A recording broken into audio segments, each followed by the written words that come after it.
সবসময়, আর খোলা অংশটা ওপরে থাকবে, ঠিক আছে? তখন ড্রয়িংটা 2, ঠিক আছে? এই 2টা বাদ গেল।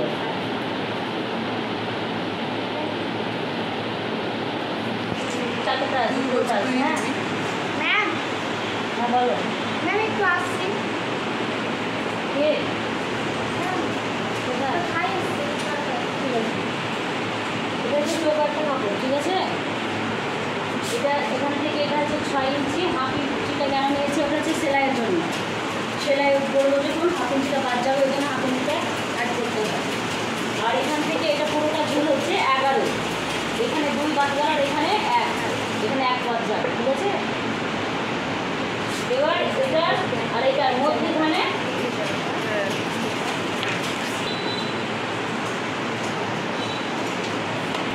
এটার হাফ বের করতে হবে। এটার হাফ কত? এটা 9 আছে, তাই তো?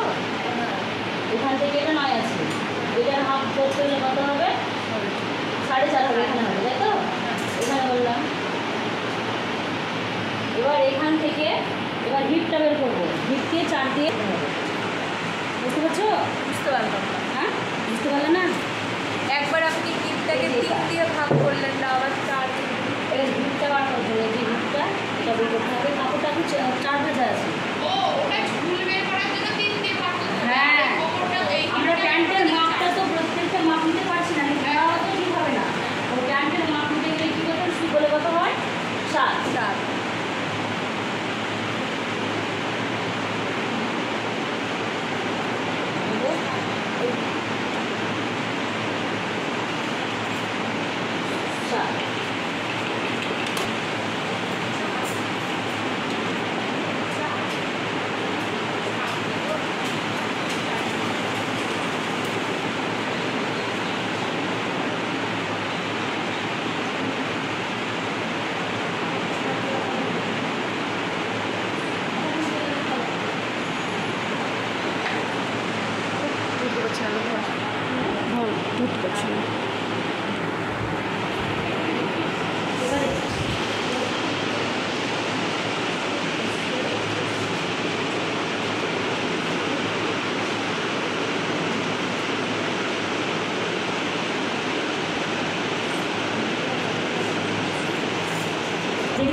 হ্যাঁ, এটা হলো 2 ইঞ্চি, 12 দিয়ে ভাগ করে 2 বেরোলো।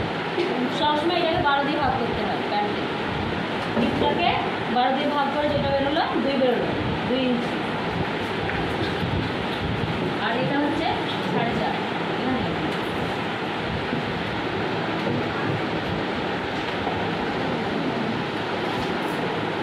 বুঝতে পারলে? এটা এলাস্টিকের জন্য।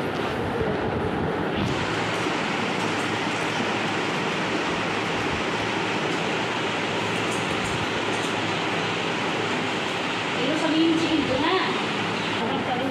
যখন দেখি আমি অর্ডার করতে এটা 4 ভাঁজ, হ্যাঁ? বন্ধ করো।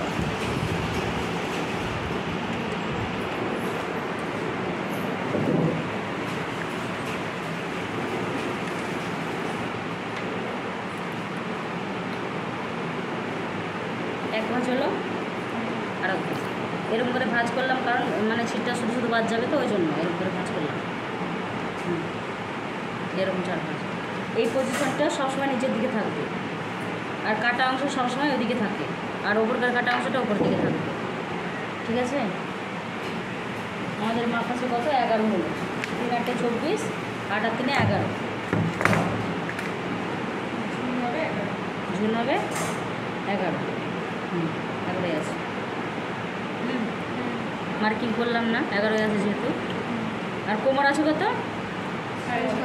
এটা 4 দিয়ে ভাগ করছি, কোমরকে 4 দিয়ে ভাগ করে হাফ যোগ করতে হয়, তাহলে 4 6 24। 6.5 ছিল তো 6 হলো না। 6, এটা একটা পয়েন্ট করতে হবে, আর এখানে একটা পয়েন্ট করতে হবে। এটা সেলাইয়ের পয়েন্ট, ঠিক আছে? এটা হচ্ছে সেলাইয়ের পয়েন্ট। এটা আসল মাপ সেটা করতে হয়। উড়ে যাচ্ছে ও, এটা হচ্ছে এলাস্টিকের জন্য 2, এটা 2 বাদ দিয়ে এখান থেকে এটার মাপ নিতে হবে। কত হচ্ছে? অর্ধেক কত হচ্ছে? হাফ কত হচ্ছে? 4.5। এখানে পয়েন্ট করতে এই হবে। মাপটা অর্ধেক নিতে হবে। হ্যাঁ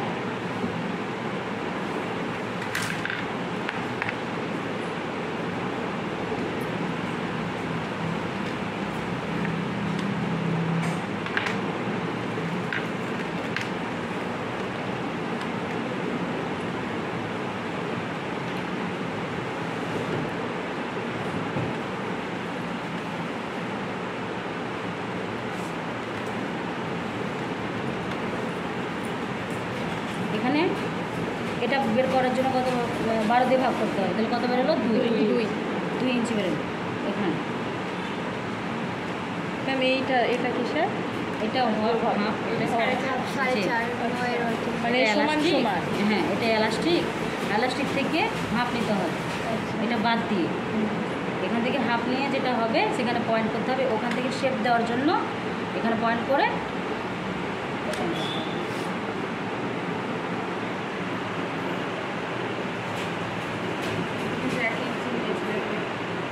ও হ্যাঁ 1 ইঞ্চি নিতে হবে।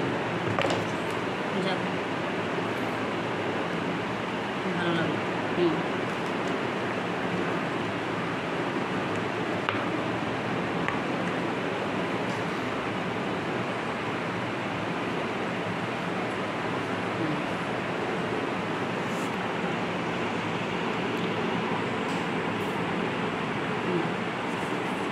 ঠিক আছে, এবার শেপ দিয়ে দেবো। কেউ কী করে দুই দিকেও শেপ দেয়, কেউ একদিকে শেপ দেয়। প্যান্টে ওরকমই থাকে না, একদিকে শেপ থাকে একদিকে থাকে না। আমি দুই দিকে করছি। এটা খুব বড় করা যাবে না। হ্যাঁ তোমার ইচ্ছে মতো করতে পারো।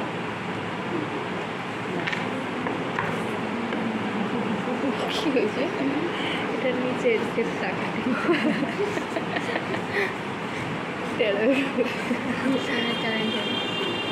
এখন বুঝতে পারলো। তা না, কাটিং দেখে বোঝা যাচ্ছে। লেখা পড়বে এটা, একটা বানিয়ে দেবো। জানি না কি আমরা ঝোলটা 3 যোগ করেছি তো, 7 দিয়ে ভাগ করে 3 দিয়ে ভাগ করে 3 যোগ করেছি। ওখানে 3 না যোগ করলেও হবে, বুঝতে পারলে? ও এই দেখো আমি তাই ভাবছি যে গোল থাকবে। তাই আমি করবো, তোমরা করবে। আমি দেখিয়ে দেবো যে এরকমভাবে সেলাই করো, তোমরা করবে। ছোটা ভেব কেন আছে এই জায়গাটা একটু কম লাগছে না? তুই তোর ভাইয়ের সাথে এলি? কম লাগছে না, ভাইকে দেখলাম সেলাই করো। এবার আমরা এখানে কেউ পট্টি লাগাই, কেউ এরকম দুমড়ে সেলাই করে হ্যাঁ। আবার কেউ কীরকম করে পট্টি থাকে, পট্টি লাগিয়ে তারপরে ওখানে এলাস্টিক যদি দিতে চায় তো আগে পট্টি লাগাতে হয়, পট্টি লাগিয়ে তারপরে এলাস্টিক দিয়ে তারপরে দুমড়ে সেলাই করতে হয়। হ্যাঁ দেখবি এমনি চাউনি কে সেলাই এমনি করতে গোল কে পারবে এলাস্টিক টাইপের। কে সেলাই করতে পারবে বলো? আপনি দেখিয়ে দেন আগে, ভালো হবে। আমি কেন দেখাবো? তোমরা সেলাই করো, আমি দেখিয়ে দিচ্ছি। সেলাই করবো আমরা, আগে দেখে দিলে ভালো হবে। আমি তো মেশিনে বসবো না, তোমরাই করো। এই যে আমি তো দেখিয়ে দিচ্ছি এরকমভাবে। সেলাইটা কিনা সবাই ভালো। ম্যাম দেন, আমি করছি। ওই তো ও সব